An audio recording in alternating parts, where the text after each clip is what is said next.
কুমিরকে বিয়ে করছে কোনো মানুষ, এমনটা কি কখনো শুনেছেন?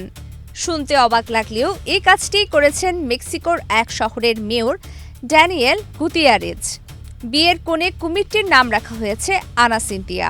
প্রতি বছর এই একই কুমিরকে বিয়ে করেন মেয়র। এটি এক ধরনের ধর্মীয় আচার।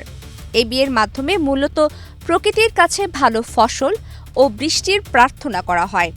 এই বিশেষ দিনটিতে স্থানীয় বাসিন্দারা ঐতিহ্যবাহী পোশাকে সেজে উৎসবে মেতে ওঠেন। সেই সাথে কুমিরটিকে সাদা বিয়ের পোশাক পরানো হয়। কুমিরটিকে ঘিরে আনন্দ নৃত্য করেন তারা। এই বিয়ের রীতিটি কয়েক শতাব্দী প্রাচীন। স্থানীয় বিশ্বাস অনুযায়ী কুমিরটিকে ধরিত্রীর মাতার রূপ বা প্রকৃতির দেবী হিসেবে গণ্য করা হয়। মেয়রের সাথে এই কুমিরের বিয়ে মূলত প্রকৃতির এবং মানুষের মেলবন্ধনের এক অনন্য প্রতীক।